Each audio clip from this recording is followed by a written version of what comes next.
For those who are very familiar with the life of Jesuits,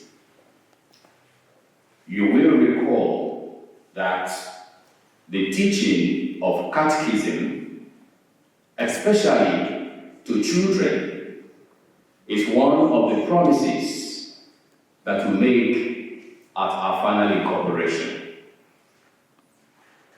Robert Bellarmine, whom we celebrate today, is also reputed to have done that in Louvain and in Rome. I'm not sure where Dieudonné and Steve are doing their own catechesis these days, but I know where I'm doing my own. At least I'm teaching Magoba and Chidebere.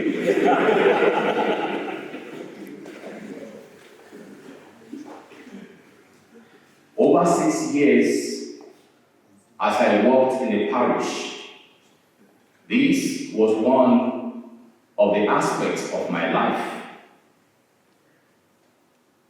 especially when the teachers of these children come late to class. I will take the work and every now and then enter a class and just teach, just to cover until the teachers arrive. And on one of those occasions, I just entered the class and taught these children about prayer, the need to pray, and to pray without ceasing, and then how your prayer may not change things for you, but indeed does change you for things. And as I was finishing and just about to leave, one of the young children, about 6 to 7 years, raised a hand and said to me, "Father, I have a comment, I have a question." And I said, "Please go ahead." And she said, trying to paraphrase all the things that I had said to them, "If you only pray when you are in trouble, then indeed you are in trouble," she said. I was quite taken by what she said, and I said to her, "What exactly do you mean? I want to hear more."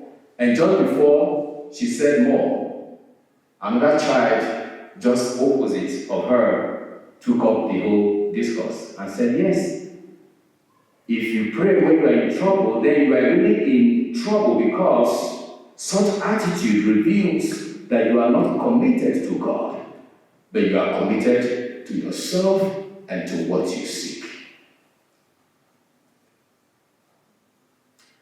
That, my dear friends, may be one of the greatest poverty that exists in anyone who identifies as a Christian. To believe, yet not believe. Commitment. I want us to hold this commitment at the heart and the center of the gospel invitation, our readings today. In our first reading, St. Paul reminds us that the mystery of our religion, the mystery of our faith, is indeed deep. And just towards the end of that reading, he outlines for us what seems like a jingle, or perhaps a hymn that was already too familiar to this Christian community. He says, "He was made visible in the flesh." Notice a tint. Notice the sound of the incarnation there. The earth, humanity. And then he continues, "Attested to by the Spirit, seen by angels, proclaimed to sinners." At the heart of that, you hear the sound of the exaltation on the cross, his redeeming work for humankind. You hear a tilt of that which is elevated between heaven and earth, the cross that will become for us the altar.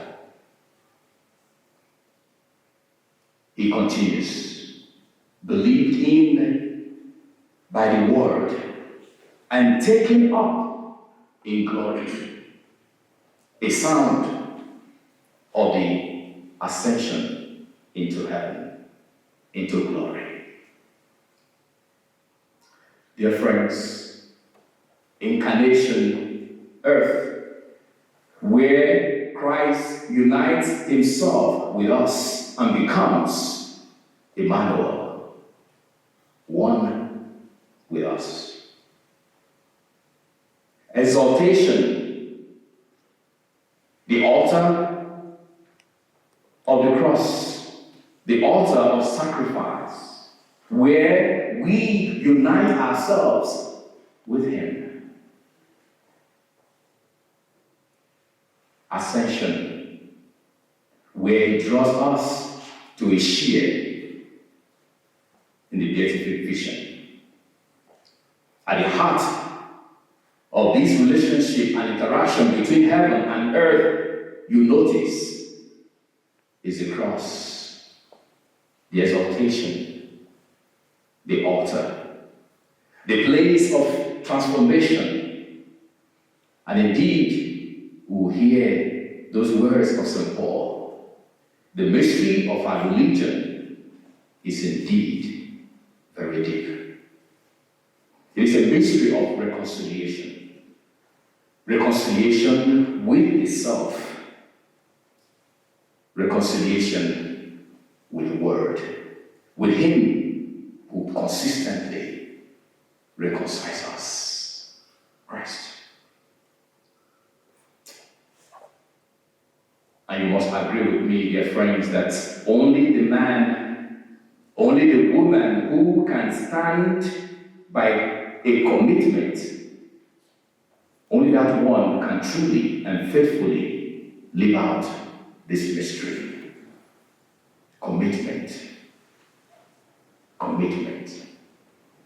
Interestingly, our gospel reading today paints for us a picture of an uncommitted world.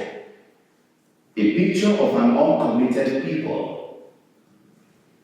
A picture of uncommitted selves. We played the pipes for you and you would not dance. To you too, we played and we sang dirges, but you would not cry. So where then do you stand? Where do you stand? You must stand somewhere. And you must stand for something to be able to faithfully live out the mystery of our religion, St. Paul reminds us.